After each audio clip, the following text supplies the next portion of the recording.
So welcome. This is a new beginning of our lecture series on control system. It is actually based on a KTU syllabus EE303. Not only for that, this is almost containing the every important topics that belongs to a linear time invariant system and its analysis and some portion of frequency domain analysis, everything. This is scheduled in 6 modules. The syllabus, you can view it from the internet or somewhere else. So, welcome all to our control system class. First of all, I would like to give some brief introduction about the importance of control system as an electrical engineer. So, control system എന്ന് പറയുന്ന ഒരു topic ഒരു ഏറ്റവും അധികമായിട്ട് emerging ആയിട്ടുള്ള or day by day emerging technologies include ചെയ്യുന്ന അല്ലെങ്കിൽ new age jobs, ഇലക്ട്രിക്കലിൻ്റെ ഒക്കെ ന്യൂ ഏജ് ജോബ്സ് എന്ന് പറയുമ്പോൾ everybody knows the trust area like solar integrating or the latest trust area electric vehicle. In all such areas the main focus we are giving on some power electronic drives. ഈ power electronic ഡ്രൈവ്സിനെ വെറുതെ വെച്ചാൽ പോരാ, നമുക്കറിയാം power ഇലക്ട്രോണിക്സിൽ switching ആണ് മെയിനായിട്ട് ചെയ്യേണ്ടത്. For the switching we need particular control schemes and this may be the one of the hot area where latest research are going. And also നിങ്ങളൊരു job oriented ആയിട്ടുള്ള കാര്യങ്ങൾ, ജോബ് എന്ന് പറയുമ്പോൾ ടിപ്പിക്കലായിട്ട് നമ്മൾ ചെയ്തു വരുന്ന ഇലക്ട്രിക്കൽ KSEB ഒക്കെ പോലെയുള്ള ആ ഒരു ടൈപ്പ് അല്ല ഞാൻ പറയുന്നത്. അതിലൊക്കെ കൂടുതൽ പവർ സിസ്റ്റവും മെഷീൻസൊക്കെ നോളജാണ് വേണ്ടതെങ്കിലും ഒരു ന്യൂ ജനറേഷൻ ഇലക്ട്രിക്കൽ എഞ്ചിനീയർ എന്ന രൂപത്തിലേക്ക് വരുമ്പോൾ without knowledge of power electronics and control system you can do anything, you can perform anything. അതാണ് ഈ സബ്ജക്റ്റിൻ്റെ ഏറ്റവും വലിയ ഇമ്പോർട്ടൻസ്. സോ നമുക്ക് സബ്ജക്റ്റിനകത്തേക്ക് സ്റ്റാർട്ട് ചെയ്യാം. ബേസിക്കലി ഒരു സിസ്റ്റം എന്ന് പറഞ്ഞാൽ എന്താണ്?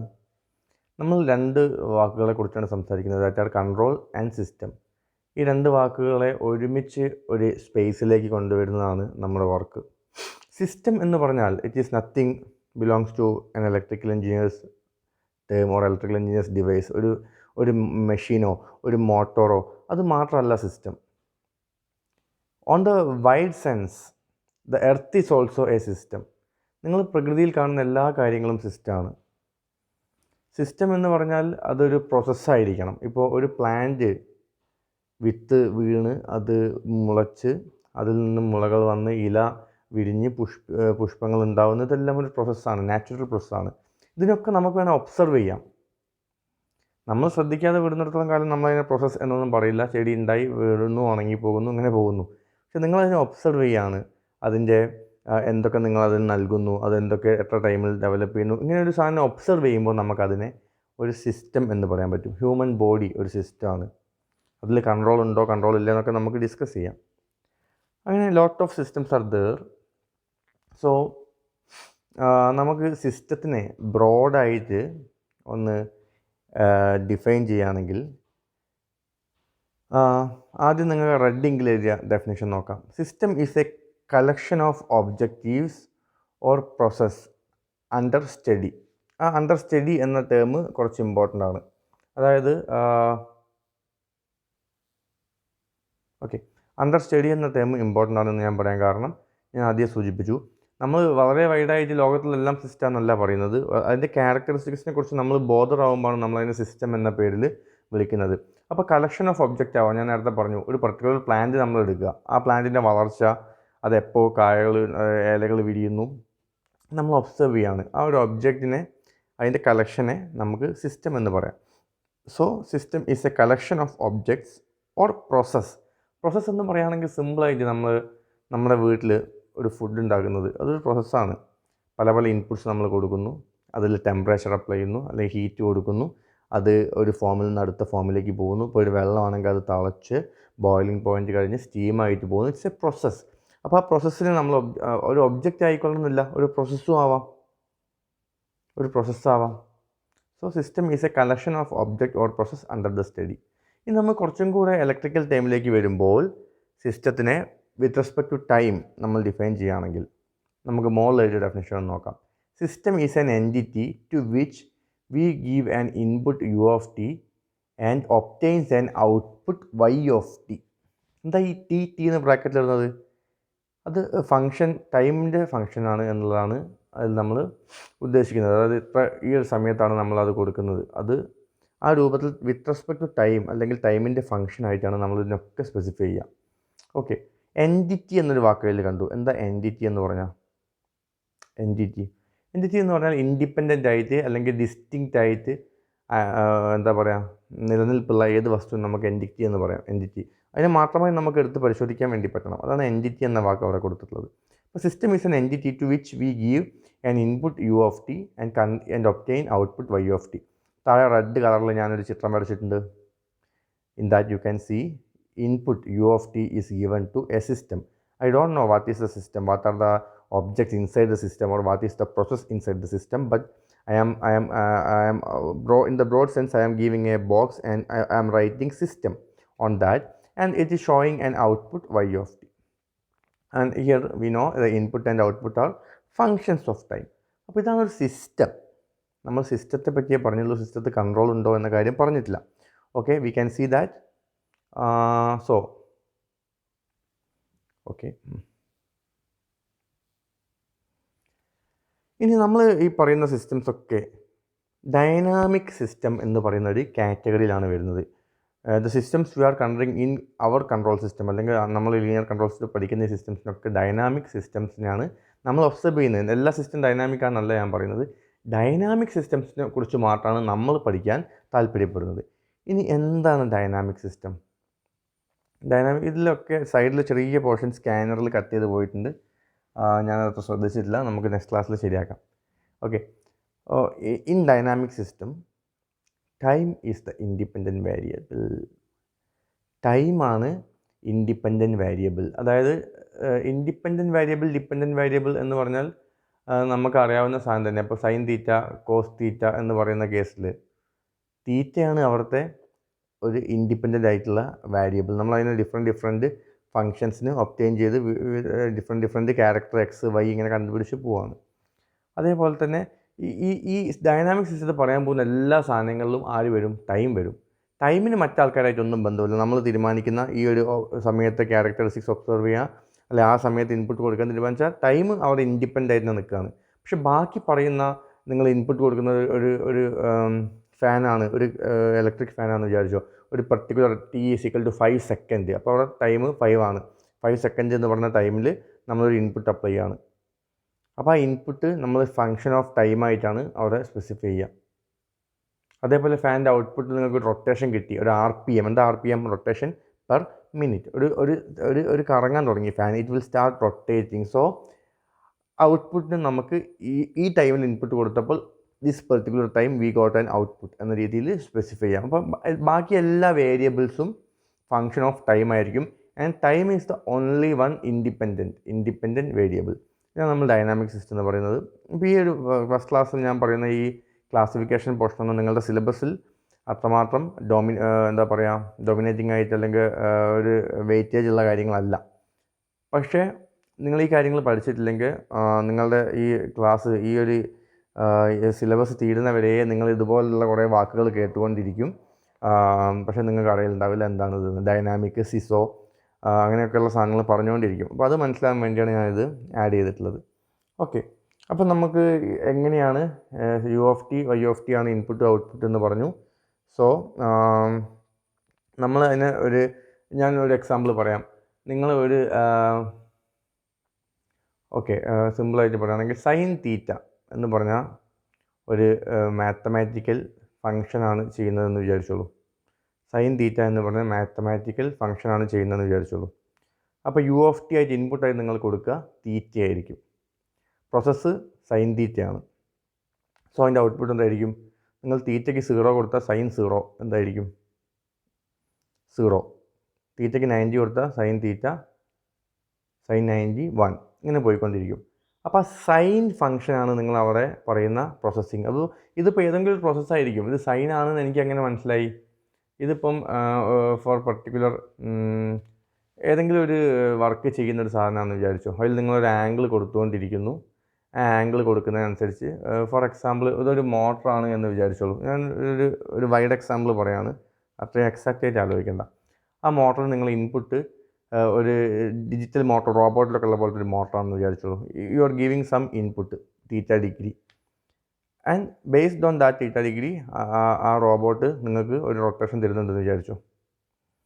ആൻഡ് റൊട്ടേഷൻ ഡയറക്റ്റ്ലി നിങ്ങൾ സൈൻ ടേമിലുള്ള റൊട്ടേഷൻ ഒബ്റ്റെയിൻ ചെയ്യാൻ ശ്രമിക്കാമെന്ന് വിചാരിച്ചു. തീറ്റ 0 ആണെങ്കിൽ ഒരു 0 എന്ന പൊസിഷനിൽ നിൽക്കും. തീറ്റ 1 കൊടുത്താൽ അതൊരു 1 എന്ന പൊസിഷനിലേക്ക് റൊട്ടേറ്റ് ചെയ്യുമെന്ന് വിചാരിച്ചു. അപ്പോൾ നിങ്ങൾക്ക് പറയാം ആ പ്രോസസ്സ് ശരിക്കും പറഞ്ഞാൽ എന്താണ്? ഒരു സൈൻ പ്രോസസ്സായിട്ട് നിങ്ങൾക്ക് അതിനെ മോഡൽ ചെയ്യാം. ആക്ച്വലി ആ പ്രോസസ്സ് എന്താണ്? റൊട്ടേഷനാണ്. പക്ഷേ മോഡലിംഗ് എന്ന് പറയുന്നത് എന്താ? ആ റൊട്ടേഷൻ നിങ്ങൾ അനലൈസ് ചെയ്ത് നോക്കിയപ്പോൾ നിങ്ങൾക്ക് മനസ്സിലായി ഒരു സൈൻ ഫംഗ്ഷൻ കൊടുത്താൽ ഇതിൻ്റെ കാര്യങ്ങളൊക്കെ നിങ്ങൾക്ക് മനസ്സിലാക്കാൻ പറ്റുമെന്ന് മനസ്സിലായി. സോ നിങ്ങൾ അതിനൊരു മാത്തമാറ്റിക്കലി ഒരു സൈൻ ബ്ലോക്കായിട്ട് ചെയ്തു. അപ്പോൾ തീറ്റ എന്ന് പറയുന്ന ഇൻപുട്ടിനെ 0 or 1 എന്ന് പറയുന്ന ഔട്ട്പുട്ടായിട്ട് ഈ ബ്ലോക്ക് എന്ത് ചെയ്യുക? മാപ്പ് ചെയ്യാന്ന് നമ്മളിതിന് പറയാം. മാപ്പ് ചെയ്യുക. 0 കൊടുത്താൽ ഡിഗ്രി 0 കൊടുത്താൽ ഔട്ട്പുട്ട് 0 ആയിരിക്കും. ഡിഗ്രി 90 കൊടുത്താൽ ഔട്ട്പുട്ട് 1 ആയിരിക്കും. സോ അത്തരമൊരു റൊട്ടേഷനാണ് ഇവിടെ ഉണ്ടാക്കുന്നതെന്ന് പറയുകയാണെങ്കിൽ നിങ്ങൾക്ക് പറയാൻ പറ്റും മാത്തമാറ്റിക്കലി ആ സിസ്റ്റം എന്താ ചെയ്യുന്നത്? It is mapping input to output. Input is some degree and output is some values. So ആ പ്രോസസ്സ് സൈനാണെന്ന് നിങ്ങൾക്ക് മനസ്സിലായി. ഇനി ജനറലായിട്ട് പറയുകയാണെങ്കിൽ mathematically system is a mapping of സൈനാണെന്ന് നിങ്ങൾക്ക് അറിയാത്തൊരു കേസ്. ജനറലായിട്ട് ഞാൻ എസ് ഓഫ് എന്ന് പറഞ്ഞു. എസ് ഓഫ് എന്ന് പറഞ്ഞാൽ അത് നമ്മൾ റെപ്രസെൻറ്റേഷനാണ്. നമുക്കറിയില്ല എന്താണ് അവിടെ ചെയ്യുന്നതെന്ന്, ആ സിസ്റ്റം എന്താ ചെയ്യുന്നതെന്ന് അറിയാത്തത് കൊണ്ട് എസ് ഓഫ് ഒരു 2 ബ്രാക്കറ്റ് ഇങ്ങനെ വരച്ച് വെക്കുക. From u of t to y of t. Okay, from u of t to y of t. So input is u of t and output is y of t. അപ്പോൾ നിങ്ങൾ എങ്ങനെയാണ് ഒരു സിസ്റ്റത്തിനെ കാണിക്കുന്നത് മനസ്സിലായി. അപ്പോൾ സിസ്റ്റം എന്താ ചെയ്യുന്നത്? നിങ്ങൾ ഒരു ഇൻപുട്ട് കൊടുത്ത ഔട്ട്പുട്ട്, അത് ഡിഗ്രി തന്നെ ആയിക്കൊള്ളുന്നില്ല. ഇപ്പം ഞാൻ ഇലക്ട്രിക് ഫാനിൻ്റെ എക്സാമ്പിൾ പറഞ്ഞു. ഫാനിൽ നിങ്ങൾ ഇൻപുട്ടായിട്ട് ഒരു കറണ്ട് കൊടുക്കുന്നു, ഔട്ട്പുട്ടായിട്ട് റൊട്ടേഷൻ കിട്ടുന്നു. സോ നിങ്ങൾക്ക് മാത്തമാറ്റിക്കലി അതിന് മോഡൽ എടുക്കാൻ പറഞ്ഞാൽ വളരെ ബുദ്ധിമുട്ടായിരിക്കും. ഇലക്ട്രിക്കൽ കറണ്ട് കൊടുത്ത് റൊട്ടേഷൻ കിട്ടും. നിങ്ങൾ ഡിഗ്രി അതിൻ്റെ എല്ലാ ഇക്വേഷനും എഴുതേണ്ടി വരും. ഫാനിനാണെങ്കിൽ ടോർക്ക് ഇക്വേഷൻ ഉണ്ട്. ഇത്ര കറണ്ട് കൊടുത്താൽ എത്ര ടോർക്ക് കിട്ടും, അതിന് RPM എത്ര എന്നൊക്കെ കൺവേർട്ട് ചെയ്യുന്ന ഇക്വേഷൻ എഴുതി കഴിഞ്ഞാൽ നിങ്ങൾക്ക് ആ ഫാൻ എന്ന കൺസെപ്റ്റിനെ മാറ്റിയിട്ട് ഒരു മാത്തമാറ്റിക്കൽ ഇക്വേഷൻ വെച്ചിട്ട് ബ്ലോക്ക് ഉണ്ടാക്കാം, സിസ്റ്റം ഉണ്ടാക്കാം. അതാണ് mathematical modelling of control system എന്ന് പറയുന്നത്. കൺട്രോൾ സിസ്റ്റത്തിൽ ശരിക്കും നമ്മൾ ഇലക്ട്രിക്കൽ എഞ്ചിനീയർ എന്താ ചെയ്യുന്നത് എന്ന് ചോദിച്ചാൽ നമ്മൾ ഈ മാത്തമാറ്റിക്കൽ മോഡലെല്ലാം ഡെവലപ്പ് ചെയ്ത് ആ സിസ്റ്റത്തെ നമുക്ക് കൺട്രോൾ ചെയ്യാൻ കഴിയുന്ന രൂപത്തിലേക്ക് കൊണ്ടുവരികയാണ് ചെയ്യുക. അപ്പോൾ ഇതൊക്കെ ജസ്റ്റ് മനസ്സിലാക്കി വെക്കുക. നെക്സ്റ്റ് ക്ലാസിഫിക്കേഷൻ ഓഫ് സിസ്റ്റമാണ്. ഇത് വളരെ ബ്രീഫായിട്ട് നോക്കിപ്പോയാൽ മാത്രം മതി. സിസോ ആൻഡ് മിമോ, ഇങ്ങനെ 2 ക്ലാസിഫിക്കേഷനാണുള്ളത്. സിസോ എന്ന് പറഞ്ഞാൽ സിംഗിൾ ഇൻപുട്ട് സിംഗിൾ ഔട്ട്പുട്ട്. ഒരു ക്ലാസിഫിക്കേഷനിൽ ഇഷ്ടംപോലെ ക്ലാസിഫിക്കേഷൻ ഉണ്ടായാലും ഒരു classification, that is one way of classification is SISO versus MIMO. And MIMO is multiple input multiple output.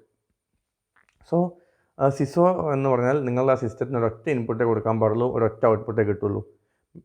അതിൽ മൾട്ടിപ്പിൾ ഇൻപുട്ട് മൾട്ടിപ്പിൾ ഔട്ട്പുട്ട് കിട്ടുന്നതാണ് എന്ത് പറയുന്നത്? മിമോ എന്ന് പറയുന്നത്. കുറേ ഇൻപുട്സും കൊടുക്കാം, കുറേ ഔട്ട്പുട്ടും കൊടുക്കാം. നിങ്ങൾ ഓർത്ത് വെക്കേണ്ട പോയിന്റ്, സിസോ ഫംഗ്ഷൻ ആകുമ്പോൾ നിങ്ങൾ കൊടുക്കുന്ന ഇൻപുട്സും ഔട്ട്പുട്സും ഒക്കെ സ്കാലാർ ഫംഗ്ഷൻസ് ആയിരിക്കും. സ്കാലാറും വെക്ടറും എന്താണെന്ന് അറിയാലോ അല്ലേ? ഞാൻ അത് പറയണല്ലോ. മിമോ ആണെങ്കിൽ ഇൻപുട്ടും ഔട്ട്പുട്ടും ഒക്കെ വെക്ടർ വാല്യൂഡ് ഫംഗ്ഷൻസ് ആയിരിക്കും. എല്ലാം ഫംഗ്ഷൻ ഓഫ് ടൈമാണ്. നമ്മൾ ആദ്യമേ പറഞ്ഞു, നമ്മൾ ഡൈനാമിക്കിനെ പറ്റിയേ പറയുന്നുള്ളൂ. അപ്പോൾ സിസോ ആണെങ്കിൽ input output vector values scalar values of function of time ആയിരിക്കും. Whereas MIMO input and output are vector valued function of time, which is the type we are generally dealing in our subject, that is SISO. ഓർത്ത് വെക്കുക. അപ്പോൾ ആദ്യത്തെ ക്ലാസിഫിക്കേഷനിൽ ഞാൻ പറഞ്ഞു, ഇതാണ് first classification. അതിന് മുമ്പ് ഡൈനാമിക് സിസ്റ്റത്തെക്കുറിച്ച് നമ്മൾ പറയുന്നതെന്ന് പറഞ്ഞു. ഫസ്റ്റ് ക്ലാസിഫിക്കേഷനിൽ സിസോ ആണ്, നമുക്ക് വി ആർ ഇൻട്രസ്റ്റഡ് ഓൺ സിസോ ആണ് എന്നുള്ളത് പറഞ്ഞു. Second classification linear and non linear system. Okay, ഇത് നിങ്ങൾ മാത്തമാറ്റിക്സിലൊക്കെ കുഞ്ഞു ക്ലാസ്സുകൾ തൊട്ടേ പഠിച്ചിട്ടുണ്ടാവും. ഇതിൽ ഞാൻ ആദ്യം ഇഫ് എന്ന് പറഞ്ഞത് 2 സിസ്റ്റത്തിന് നമ്മൾ കൺസിഡർ ചെയ്തു. 2 സിസ്റ്റം എന്ന് പറഞ്ഞാൽ അതിൻ്റെ പ്രോസസ്സ് സെയിം ആണ്. ആ ബോക്സിൻ്റെ അകത്ത് ഈ ഒരു ബോക്സിനകത്ത് നമ്മൾ കാണിച്ചിട്ടുള്ളത് ഒക്കെ സെയിം ആണ്.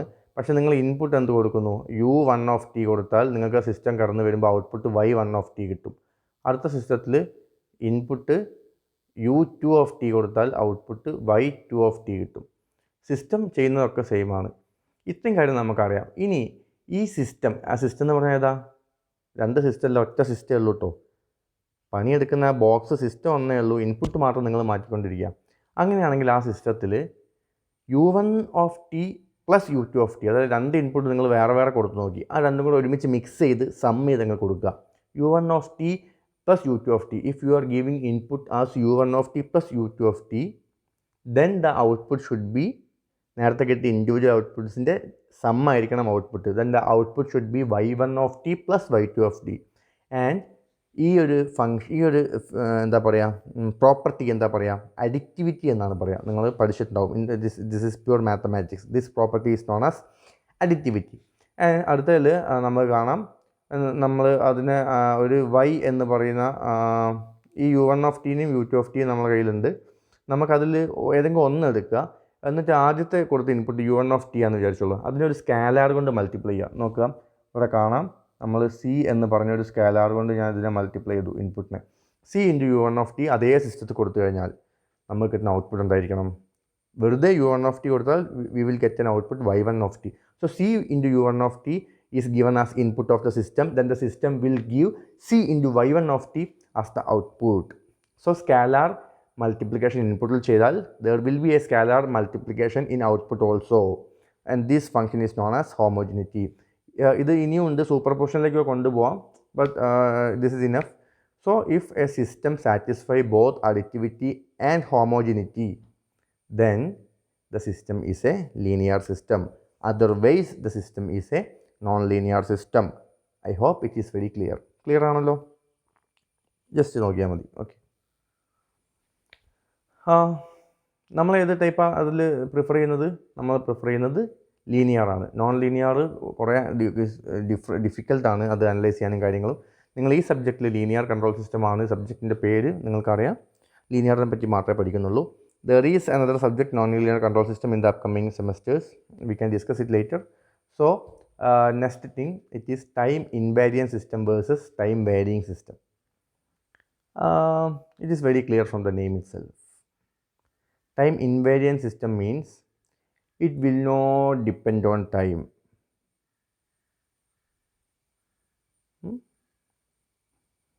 ടൈം വേരിയൻറ്റ് സിസ്റ്റം എന്ന് പറഞ്ഞാൽ എന്തായിരിക്കും? അപ്പം അത് ഓരോ ടൈം വേരി ചെയ്യുന്നതിനനുസരിച്ച് സിസ്റ്റം എന്തായിക്കൊണ്ടിരിക്കും? അതിൻ്റെ ഔട്ട്പുട്ട് വാരി ചെയ്തുകൊണ്ടിരിക്കും.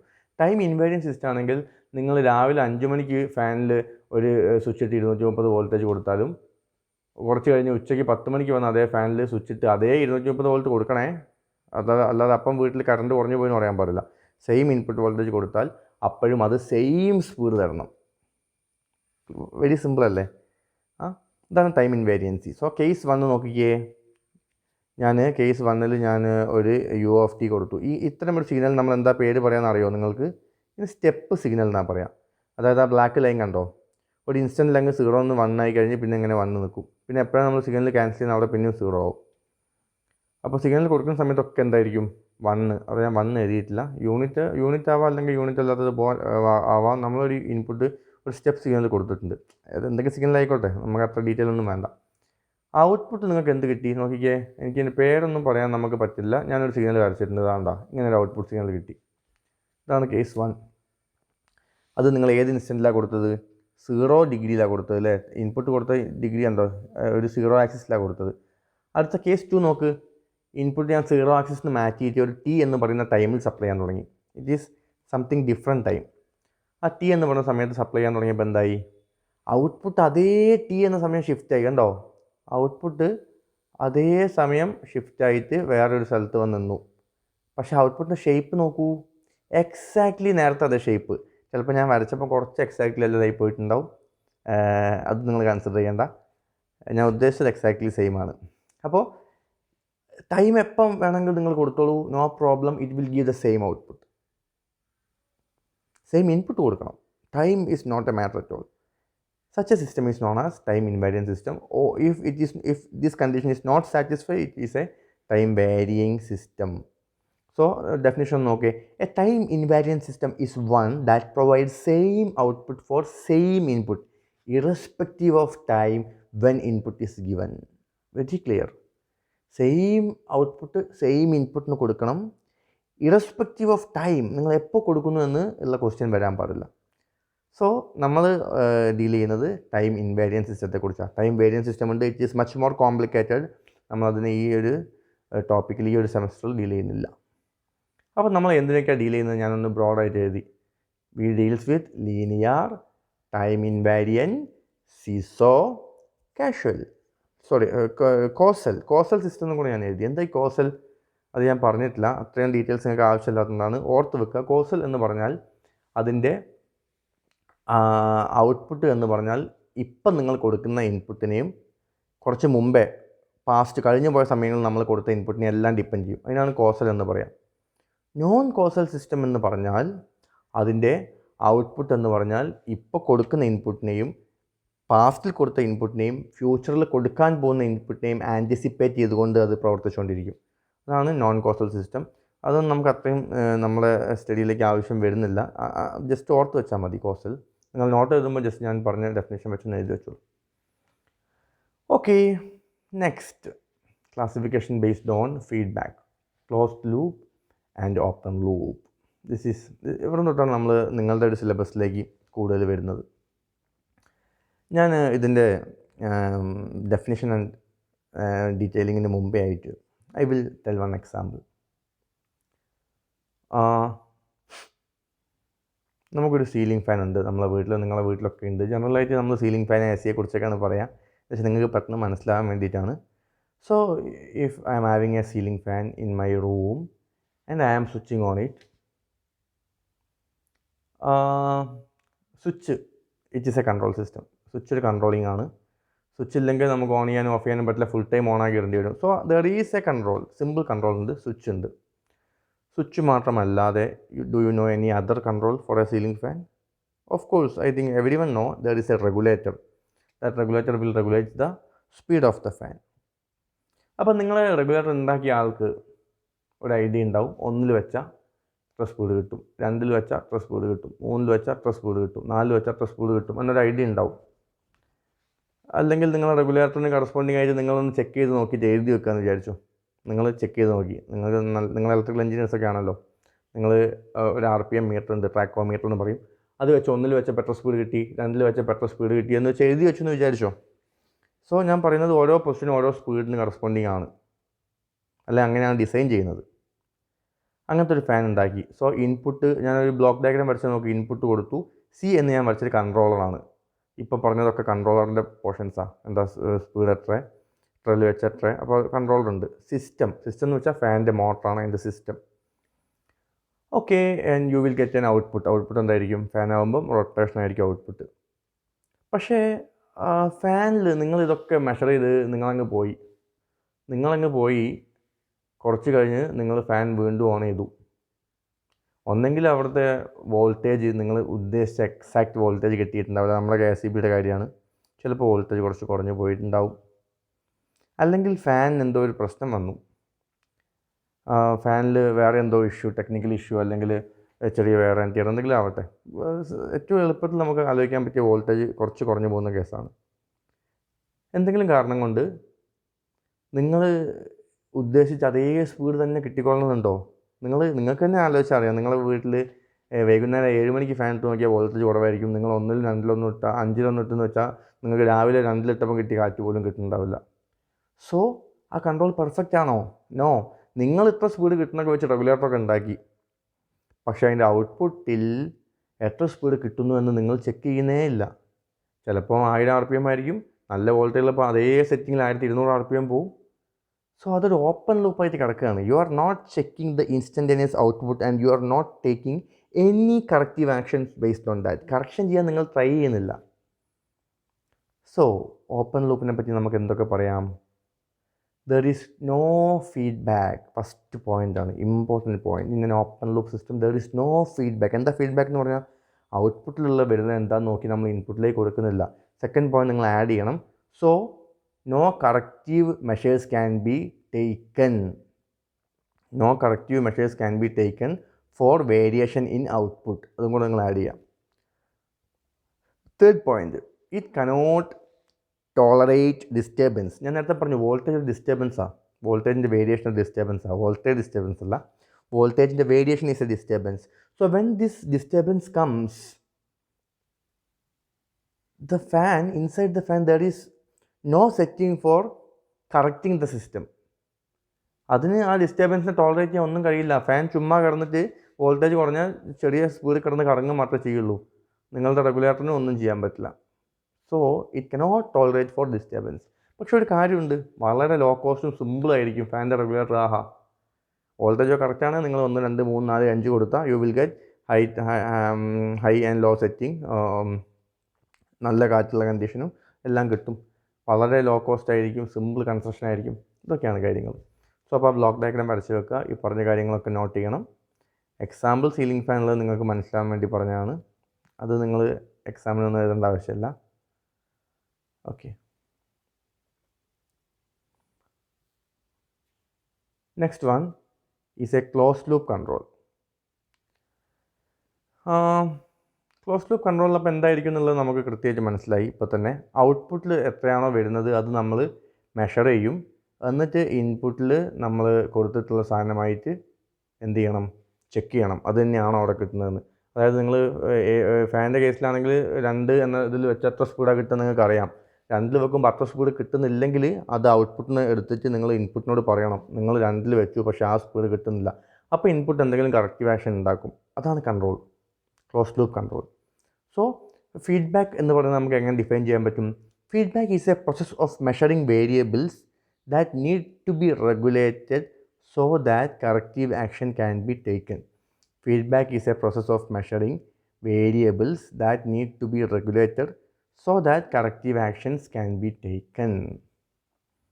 വളരെ ക്ലിയർ ആണല്ലോ. ഔട്ട്പുട്ടിൽ നിന്ന് നമുക്ക് വേണ്ട മെഷർ ചെയ്യുക, വേണ്ട ആളെ മെഷർ ചെയ്യുക. അത് ആരെയാണ് മെഷർ ചെയ്യേണ്ടത്? മെഷർ ചെയ്യുന്ന ആളെ വെച്ച് നമുക്ക് കറക്റ്റീവ് ആക്ഷൻസ് ഇൻപുട്ടിൽ അപ്ലൈ ചെയ്യാൻ വേണ്ടി പറ്റണം. അങ്ങനത്തെ ആളെ മെഷർ ചെയ്യണം. അതായത് ആരെങ്കിലും മെഷർ ചെയ്തിട്ട് കാര്യമില്ല. സോ അങ്ങനെ ചെയ്യുകയാണെങ്കിൽ നിങ്ങൾക്ക് എന്തൊക്കെ കിട്ടുമെന്നാണ് പറയുന്നത്? ഹൈ ടോളറൻസ് കിട്ടും ഡിസ്റ്റർബൻസിന്. എന്താണെന്ന് വെച്ചാൽ കൺട്രോൾ സിസ്റ്റം എന്ത് ചെയ്യും, കറക്റ്റ് ചെയ്തിട്ട് ആ സ്പീഡിലേക്ക് കൊണ്ടുവരും. എങ്ങനെ കൊണ്ടുവരുന്നൊന്നും ഇപ്പം നിങ്ങൾക്ക് പറഞ്ഞാൽ നിങ്ങൾ അത്ര എത്തിയിട്ടില്ല. വാട്ട് ഈസ് എ കൺട്രോളർ, അതിൻ്റെ അകത്ത് എന്താ ഉള്ളതെന്നൊക്കെ പഠിക്കണം. ഇപ്പം ഇത്ര മാത്രം മനസ്സിലാക്കുക. നിങ്ങൾ 1500 RPM നിൽക്കണം എന്നൊരു സെറ്റ് ചെയ്ത് വെച്ചെന്ന് വിചാരിച്ചോ. ഫാൻ വോൾട്ടേജ് പറഞ്ഞാൽ 1400 RPM ആയിപ്പോയാൽ ആ 1400 എന്ന വാല്യൂ നമ്മൾ ഇൻപുട്ടിലേക്ക് കൊണ്ടുവരും. അതിൻ്റെ 1500 1400 തമ്മിലുള്ള ഡിഫറൻസ് എടുക്കും. ആ ഡിഫറൻസ് കാരണം ആ ഡിഫറൻസ് ഇൻപുട്ട് കൺട്രോളറിലേക്ക് കൊടുത്തു കഴിഞ്ഞാൽ controller will take some action to maintain the speed again to 1500, 1500ലേക്ക് സ്പീഡ് തിരിച്ചു കൊണ്ടുവരും. സോ നമുക്കൊരു സിമ്പിൾ എക്സാമ്പിൾ നോക്കാം. AC with a temperature control ഒരു ഗുഡ് എക്സാമ്പിളാണ്. AC with a temperature control ഒരു ഗുഡ് എക്സാമ്പിളാണ്. റൂമിലുള്ള AC നിങ്ങൾ ഓൺ ചെയ്യുമ്പോൾ എന്താ ചെയ്യുക? വേഗം 18 അടിച്ച് വെക്കും അല്ലേ? 18 ആണ് വീട്ടിലുള്ള ഏറ്റവും ചെറുതെങ്കിൽ 18 അടിച്ച് വെക്കും, നല്ല തണുപ്പ് കിട്ടുമല്ലോ. പക്ഷേ AC പുറത്തുള്ള റൂം ടെമ്പറേച്ചർ 35 40 ആയിരിക്കും. AC എന്താ ചെയ്യുന്നത്? AC എല്ലാ സമയവും 18 ഇങ്ങനെ കിടന്ന് 5 മണിക്കൂർ 10 മണിക്കൂർ നിങ്ങൾ ഇട്ട് വെച്ചാൽ 10 മണിക്കൂർ ഒരേപോലെ വർക്ക് ചെയ്യാണോ? അല്ല. ആദ്യം AC നോക്കി, നിങ്ങൾ 18 തരാൻ പറഞ്ഞു, ഇൻപുട്ട് 18 ആണ്. AC ഔട്ട്പുട്ടിൽ എത്രയാണ് അപ്പോഴത്തെ ടെമ്പറേച്ചർ നോക്കി, 40 ഡിഗ്രി. AC കംപ്രസർ വർക്ക് ചെയ്യാൻ തുടങ്ങി. കുറച്ച് കഴിഞ്ഞ് AC വീണ്ടും നോക്കി, ഔട്ട്പുട്ടിൽ എത്രയാണ്? 35 30 എത്തിയിട്ടുണ്ടാവും. കംപ്രസർ വർക്ക് ചെയ്യാൻ തുടങ്ങി. ചില AC ആണെങ്കിൽ കംപ്രസറിന് മനസ്സിലാവും നേരത്തെ അത്രയും സ്ട്രെയിൻ എടുക്കേണ്ട, കുറച്ച് സ്ട്രെയിൻ കുറച്ച് കംപ്രസർ വർക്ക് ചെയ്യാൻ തുടങ്ങും. എന്തായാലും അത് പിന്നെ ഔട്ട്പുട്ട് ചെക്ക് ചെയ്യും. 25 24 23 ഇങ്ങനെ കുറഞ്ഞു വന്നുകൊണ്ടിരിക്കുക ഔട്ട്പുട്ട്. അതിനനുസരിച്ച് നിങ്ങൾ ഇൻപുട്ടിലേക്ക് വരികയാണ്. ഇൻപുട്ട് ഇവിടെ 18 സെറ്റ് ചെയ്ത് വെച്ചിട്ടുണ്ട്. ഈ വരുന്ന വാല്യൂ കുറഞ്ഞ് വരിക. അതിനനുസരിച്ച് ഇവിടുത്തെ എറർ സിഗ്നൽ എന്ന് പറഞ്ഞാൽ പുറത്തേക്ക് പോകുന്നവർ തമ്മിലുള്ള ഡിഫറൻസിൻ്റെ സിഗ്നലും വേരി ചെയ്തുകൊണ്ടിരിക്കുന്നുണ്ട്. അറ്റ് എ പെർട്ടിക്കുലർ പോയിന്റ് എന്താവും, നിങ്ങൾ ഇൻപുട്ട് 18 വെച്ചു, AC മെഷർ ചെയ്ത് നോക്കി റൂം ടെമ്പറേച്ചർ, അതും 18 ആയി, രണ്ടും 18 ആയി. സോ പിന്നെ എറർ ഉണ്ടാവില്ല. നിങ്ങൾ ഔട്ട്പുട്ടിൽ ഇങ്ങോട്ട് എടുത്ത് വരുന്ന വാല്യൂ 18, ഇൻപുട്ടിൽ റെഫറൻസ് കൊടുത്തത് 18. അപ്പോൾ ആ സിസ്റ്റം എന്ത് ചെയ്യും? ടെമ്പറേച്ചർ കീപ്പ് ചെയ്തു എന്ന് മനസ്സിലാക്കി. പിന്നെ അതൊരു നോർമൽ വർക്കിങ്ങിൽ ചെയ്തുകൊണ്ടിരിക്കും. AC ആണെങ്കിൽ എന്തായിരിക്കും ഈ നോർമൽ വർക്കിംഗ്? AC കുറച്ച് നേരത്തേക്ക് അതിൻ്റെ ഒരു സ്മോൾ ടൈമിലേക്ക് അതിൻ്റെ കംപ്രസറിനെ സ്ലോ ഡൗൺ ചെയ്യും. ചിലപ്പോൾ സ്ലോ ഡൗൺ ചെയ്യുമ്പോഴേക്ക് നല്ല ചൂടുകാലാണെങ്കിൽ പെട്ടെന്ന് തന്നെ ടെമ്പറേച്ചർ 20-21ലേക്ക് പോകും. അപ്പോൾ തന്നെ ACക്ക് പിന്നെയും മനസ്സിലാവും there is A variation in output. So it will again run the control scheme to make the input at the set reference input, that is 18 degree temperature. ഇതാണ് എ സിൻ്റെ കേസ് സംഭവിക്കുന്നത്. പക്ഷേ എ സി ഇങ്ങനെ ചെയ്യാൻ വേണ്ടി എന്താ extra വേണ്ടത്? വെറുതെ ഓണാക്കിയിടുന്ന A സിക്ക് പകരം ഈ എ സിയിൽ എക്സ്ട്രാ എന്താ വേണ്ടത്? ഒരു ടെമ്പറേച്ചർ സെൻസർ വേണം. ഔട്ട്പുട്ടിൽ എത്ര ടെമ്പറേച്ചറാണ് ഉള്ളതെന്ന് സെൻസ് ചെയ്യാൻ എപ്പോഴും ടെമ്പറേച്ചർ സെൻസർ വേണം. ആ ടെമ്പറേച്ചറിനെ മെഷർ ചെയ്ത് നിങ്ങളുടെ പർട്ടിക്കുലർ കൺട്രോൾ സ്കീമിൻ്റെ അകത്തേക്ക് കൊടുക്കണം. അത് കൊടുക്കുക എന്ന് പറഞ്ഞാൽ അത്ര എളുപ്പമുള്ള കാര്യമല്ല. നിങ്ങൾ ടെമ്പറേച്ചർ എടുത്ത് അങ്ങനെ തന്നെ കൊടുക്കുകയല്ല ചെയ്യുക. അതിനെ ഡീറ്റെയിൽ ഫോമിലേക്ക് മാറ്റേണ്ടി വരും. കൺട്രോൾ സ്കീമിൻ്റെ അകത്തേക്ക് സപ്ലൈ ചെയ്യേണ്ടി വരും. ഒരു സ്കീം നമ്മൾ ഒരു പ്രോഗ്രാം ഉണ്ടാക്കേണ്ടി വരും. അങ്ങനെ പോകുന്നത്. But somehow I think you got an idea what is a closed loop control is doing.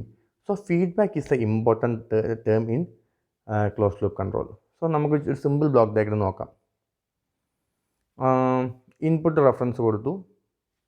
You can see here input reference and some output is coming as a feedback, and after that you are getting an error.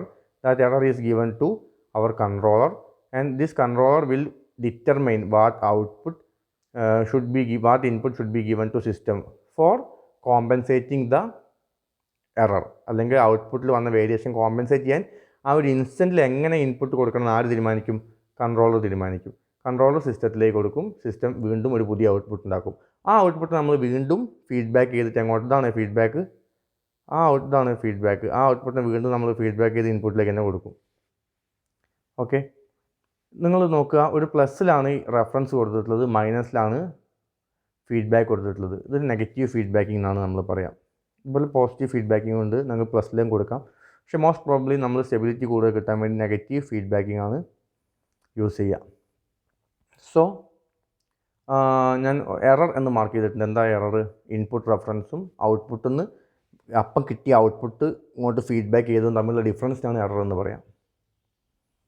So ആ എററിനാണ് നമ്മൾ കൺട്രോളറിലേക്ക് input കൊടുക്കുക.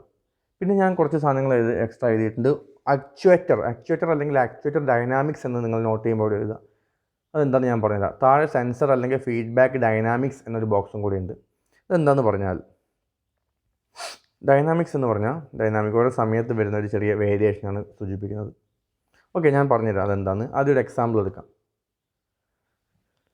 ഒരു simple example, നിങ്ങളുടെ നിങ്ങൾക്ക് ഈ സബ്ജക്റ്റിൽ interest ഉണ്ടാവാൻ വേണ്ടിയുള്ള എക്സാമ്പിൾസാണ് ഞാൻ പറഞ്ഞത്. Speed governor of A turbine എല്ലാവർക്കും അറിയാലോ. നമ്മളെ പവർ സ്റ്റേഷനിലൊക്കെ ഹൈ ഫോഴ്സിൽ വാട്ടർ വന്നിട്ട് ടർബൈൻ്റെ ഇതിൽ ഹിറ്റ് ചെയ്താൽ ടർബൈൻ തിരിയാൻ തുടങ്ങും. ടർബൈൻ തിരിയുമ്പോൾ നിങ്ങൾ എന്തുണ്ടാവും? ആ ടർബൈൻ ഒരു ജനറേറ്ററായിട്ട് കപ്പിൾ ചെയ്ത് ജനറേറ്റർ റൊട്ടേറ്റ് ചെയ്യും. അവിടെ കറണ്ട് ഉണ്ടാവും. കുഞ്ഞു ക്ലാസ് തൊട്ട് നിങ്ങൾ പഠിക്കുന്നതാണ്.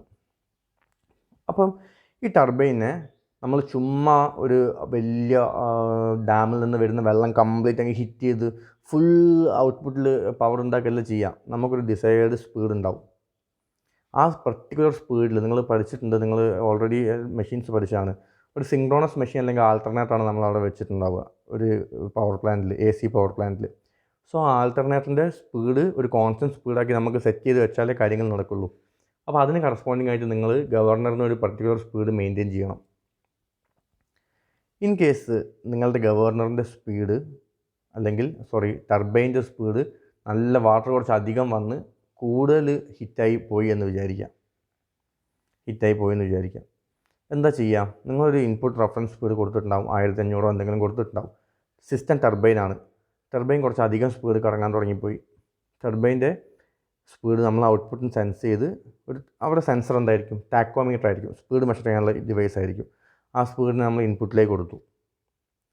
അപ്പോൾ മനസ്സിലായി 1500 1600 ഒരു എറർ ഉണ്ട് മനസ്സിലായി. ആ എററിനനുസരിച്ച് കൺട്രോളർ എന്ത് ചെയ്യും? ഒരു സിഗ്നൽ കൊടുക്കും. ബേസിക്കലി ഒരു മെക്കാനിക്കൽ സിസ്റ്റമാണ് നിങ്ങൾ ഉദ്ദേശിക്കുന്നതെങ്കിൽ, അതായത് ഡിജിറ്റലൊന്നും അല്ല, ഒരു അനലോഗ് സിസ്റ്റമാണ് ഉദ്ദേശിക്കുന്നതെങ്കിൽ അവിടെ എന്താ ഉണ്ടാവുക? നിങ്ങൾ ആ വാട്ടർ ഫോഴ്സ് പുറത്തേക്ക് വരുന്ന ഫോഴ്സ് കുറയ്ക്കണം.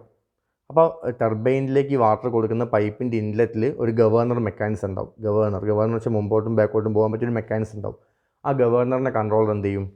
കുറച്ച് മുമ്പോട്ട് കൊണ്ടുപോകാച്ചാൽ അതിൻ്റെ ഓപ്പണിംഗ് എന്താവും? ചെറുതാവും. ശരിയല്ലേ? ഗവർണർ മുമ്പോട്ട് വന്നാൽ പൈപ്പിൻ്റെ ഓപ്പണിംഗ് ചെറുതാവും. സോ വാട്ടറിൻ്റെ ഫോഴ്സ് കുറയും. നിങ്ങൾ കുറച്ച് അധികം മുമ്പോട്ടാക്കി പോയിട്ടുണ്ടെങ്കിലോ 1500 കിട്ടേണ്ട RPM ചിലപ്പോൾ 1300 പോകും ടർബൈൻ്റെ റൊട്ടേഷൻ. അപ്പോൾ ഇൻപുട്ടിൽ പിന്നെയും 1300 സെൻസ് ചെയ്ത് വരിക. 1500 മൈനസ് 1300 ഒരു 200 എറർ കിട്ടും. അതിൻ്റെ ആ എററിന് കറസ്പോണ്ടിങ് ആയിട്ട് കൺട്രോളർ എന്ത് ചെയ്യും? സം മെക്കാനിസം ഒക്കെ അവിടെ ഉണ്ടാവും കേട്ടോ. അത് ബാക്കോട്ട് വലിക്കും. ഗവർണറിനെ ബാക്കോട്ട് വലിക്കും. സോ കുറച്ചും കൂടി അധികം വെള്ളം പമ്പ് ചെയ്യാൻ തുടങ്ങും. ഇതൊരു സിമ്പിൾ മെക്കാനിക്കൽ സിസ്റ്റത്തിൻ്റെ കൺട്രോൾ പോർഷനാണ് ഞാൻ പറഞ്ഞത്. സോ ആക്ച്വേറ്ററിൻ്റെ പ്രത്യേകത എന്താ? നിങ്ങളിത് മോഡൽ ചെയ്യുകയാണ്. ഇങ്ങനെയുള്ളൊരു മെക്കാനിക്കൽ സിസ്റ്റത്തിനെ നിങ്ങൾ മാത്തമാറ്റിക്കലി മോഡൽ ചെയ്ത് ഇങ്ങനെ വരച്ചുണ്ടാക്കാൻ വേണ്ടി പോവുക. നിങ്ങൾ മുമ്പോട്ട് പോകുന്ന പറയുമ്പോൾ ആ ഇൻസ്റ്റൻറ്റ് തന്നെ ഗവർണർ എന്ന് പറയുന്ന ഒരു വലിയ സാധനം കയറി മുമ്പോട്ട് പോവോ? ഒരിക്കലും പോവില്ല. It will take some time. അപ്പോൾ അവിടെ ഒരു ഡൈനാമിക്സ് വരിക. അത് നമ്മൾ ഈ സിസ്റ്റത്തിൽ കൊണ്ടുവന്നിട്ടില്ലെങ്കിൽ സിസ്റ്റം മോഡലിംഗ് എന്തായി പോകും? തെറ്റിപ്പോവും. അപ്പോൾ എല്ലാ ഡിവൈസസിനും മാത്തമാറ്റിക്കൽ ഇക്വേഷൻ പോലെ ഇങ്ങനെ അടിച്ചു കൊടുത്താൽ അപ്പം തന്നെ വർക്ക് ചെയ്യാൻ പറ്റില്ല. ഡിവൈസസിനൊക്കെ ഫിസിക്കൽ സിസ്റ്റത്തിനൊക്കെ ഒരു ഡിലേ അല്ലെങ്കിൽ ഒരു ഇനേഷ്യ ഉണ്ടാവും. അതിനൊക്കെ റെപ്രസെൻറ്റ് ചെയ്യുന്ന സാധനമാണ് ഡൈനാമിക്സ്. ഇപ്പോൾ ഒരു ആക്ച്വേറ്റർ വേണം. കൺട്രോളർ ഇത്ര കൺട്രോൾ ചെയ്യാൻ തീരുമാനിച്ചു കഴിഞ്ഞാൽ പ്ലാന്റിലേക്ക് വാട്ടർ കൊണ്ടുപോകുന്നത് ഗവർണർ ഒരു ആക്ച്വേറ്ററാണ്. ആക്ച്വേറ്റർ എന്ന് പറയുന്നത് എന്താ? മൂവ് ചെയ്യുന്ന സാധനം. ഗവർണർ ഒരു ആക്ച്വേറ്ററാണ്. ആ ആക്ച്വേറ്ററിന് ഡൈനാമിക്സ് ഉണ്ടാവും. അത് നിങ്ങളവിടെ കൊണ്ടുവരണം. അതുപോലെ ഔട്ട്പുട്ടിൽ നിന്ന് സ്പീഡ് മെഷർ ചെയ്ത് ആ സെക്കൻഡിൽ തന്നെ ഇൻപുട്ട് കൊടുക്കണം എന്നൊക്കെ നമുക്ക് പറയാം. പക്ഷേ there will be some delay. ശരിയല്ല? ടാക്കോമീറ്ററോ അല്ലെങ്കിൽ സെറ്റപ്പ് സ്പീഡ് മെഷർ ചെയ്ത് വരുന്നതിൻ്റെ ഒരു ഡിലേ കാര്യങ്ങളുണ്ടാവും. സോ അവിടെയും ഡൈനാമിക്സ് സെൻസർ അല്ലെങ്കിൽ ഫീഡ്ബാക്കിൽ ഡൈനാമിക്സ് ഉണ്ടാവും. അപ്പോൾ ഇതൊക്കെയാണ് ഒരു simple block diagram of closed loop system. And ഇവിടെ ഇതുകൊണ്ട് മാത്രം തീരുന്നില്ല. നമുക്കിതിൻ്റെ ട്രാൻസ്ഫർ ഫംഗ്ഷൻ എഴുതാണ്ട് കൂടുതൽ കാര്യങ്ങളിലേക്ക് പോകാനുണ്ട്. ഇത്രയും കാര്യങ്ങൾ നല്ല ഇൻട്രസ്റ്റിൽ നിങ്ങൾ മനസ്സിലാക്കിയാൽ it will be somewhat easy. But ഈ സബ്ജക്റ്റ് ഒരിക്കലും ഈസി അല്ല. There is a lot of things we need to study. നിങ്ങളിതുവരെ പോകാത്ത കുറേ കാര്യങ്ങൾ നിങ്ങൾ മനസ്സിലാക്കാനും പഠിക്കാനും ഉണ്ട്. മാത്തമാറ്റിക്സിലൊക്കെ നിങ്ങൾ S1 S2 പഠിച്ച കുറേ കാര്യങ്ങൾ അപ്ലൈ ചെയ്യാണ്ട് ഈ സബ്ജക്റ്റിൽ. So it is not that much easy subject. So you need to be a little more hardworking to track the subject very well. So അപ്പോൾ ഇതൊക്കെയാണ് കൺട്രോൾ സിസ്റ്റം. ഇപ്പം നമുക്ക് മനസ്സിലായി എന്താണ് ഒരു സിസ്റ്റം, എന്താണ് കൺട്രോൾ എന്ന് മനസ്സിലായി. ഇലക്ട്രിക്കലിൽ മാത്രമല്ല കൺട്രോളുള്ള സിസ്റ്റം ഉള്ളത്. ഞാനിപ്പോൾ കൺട്രോൾ പറഞ്ഞൊക്കെ ഇലക്ട്രിക്കലാണെങ്കിലും ഈ പറഞ്ഞ ചെടിയിലും പുല്ലിലും എല്ലാം ശരിക്കും പറഞ്ഞാൽ കൺട്രോൾ സിസ്റ്റം ഉണ്ട്. ലോകത്തുള്ള അല്ലെങ്കിൽ ഭൂമിയിലുള്ള എല്ലാത്തിനും കൺട്രോൾ സിസ്റ്റം ഉണ്ട്. നമ്മൾ ഹ്യൂമൻ ബോഡി നമുക്ക് എടുക്കാം. ഞാൻ എൻ്റെ കണ്ണിന് നേരെ ജസ്റ്റ് ഒരു സാധനം കൊണ്ടുവന്ന ആ ഇൻസ്റ്റൻറ്റിൽ ഒന്ന് ഇത് ബ്ലിങ്ക് ചെയ്തു അല്ലേ, കണ്ണിന് അറിഞ്ഞു. എന്താണത്? ഒരു ഇൻപുട്ട് കൊടുത്തു, ഒരു control. That is a control system. വേറെ ഒരു ബ്യൂട്ടിഫുൾ എക്സാമ്പിൾ ഓഫ് കൺട്രോൾ സിസ്റ്റമാണ് ഹ്യൂമൻ ബോഡി. ഹ്യൂമൻ ബോഡിയിൽ ഓരോ പാർട്ടിലും കൺട്രോൾ സിസ്റ്റം ഉണ്ട്. ഞാനൊരു കൺട്രോൾ സിസ്റ്റം എക്സാമ്പിൾ പറയാം. Temperature measurement maintains. നമ്മുടെ ഇൻറ്റേർണൽ ബോഡി ടെമ്പറേച്ചർ മെയിൻറ്റെയിൻ ചെയ്യുന്നുണ്ട്. 35 അല്ലെങ്കിൽ 37 ആയിട്ട് മെയിൻറ്റെയിൻ ചെയ്യുന്നുണ്ട്. നിങ്ങൾ -10 ഡിഗ്രി ഉള്ള മണാലിയിൽ പോയി കഴിഞ്ഞാലും നിങ്ങളുടെ ഇൻറ്റേർണൽ ടെമ്പറേച്ചർ 1-2 ഡിഗ്രിയെ കുറയാൻ പോകുന്നുള്ളൂ. അല്ല, ഇൻറ്റേർണൽ ടെമ്പറേച്ചർ നേരെ 20-15 എത്തിക്കഴിഞ്ഞാൽ എന്താവും? നിങ്ങൾക്ക് ആലോചിച്ച് നോക്കിയാൽ അറിയാം. ഒരു പനി വന്നു കഴിഞ്ഞാൽ ടെമ്പറേച്ചർ 10 ഡിഗ്രി കൂടുമ്പോഴേക്കും നമ്മൾ ടോട്ടലി അൺസ്റ്റേബിളായി പോകുന്നുണ്ട്. സോ ബോഡി കൺട്രോൾ സിസ്റ്റം കറക്റ്റായി മെയിൻറ്റെയിൻ ചെയ്യുന്നുണ്ട്. നോർമൽ കേസിൽ പനി വരുമ്പോഴൊക്കെ ഒരു അബ്നോർമാലിറ്റിയാണ്. നോർമൽ കേസിൽ നമ്മൾ ഔട്ടർ ടെമ്പറേച്ചർ എത്ര പോയാലും ഔട്ടർ ടെമ്പറേച്ചർ എത്രയാണെന്ന് മെഷർ ചെയ്തിട്ട് ഇന്നർ ടെമ്പറേച്ചർ കുറഞ്ഞു പോവാതെയോ കൂടി പോവാതെയോ നിൽക്കാൻ ആര് ട്രൈ ചെയ്യുന്നുണ്ട്? ബോഡി ഒരു കൺട്രോൾ സിസ്റ്റം ഡെവലപ്പ് ചെയ്തുകൊണ്ടിരിക്കുന്നുണ്ട്. അതിന് വേണ്ട പല മെഷേഴ്സും ബോഡി ടേക്ക് ചെയ്യുന്നുണ്ട്. എക്സ്ട്രീംലി ചൂടുള്ള ഒരു രാജസ്ഥാനിലോ ഏതെങ്കിലും ഒരു മരുഭൂമി പോയാലും നിങ്ങളുടെ ബോഡിയിലെ ചൂട് 60-55 ആയി പോവില്ല. It will B again 37 or 38. So it is a beautiful example of control system. So you need to build some interest towards the subject, then it will become easier. So നമുക്ക് നെക്സ്റ്റ് വീഡിയോയിൽ കാണാം. And you can share your doubts. Okay, thank you.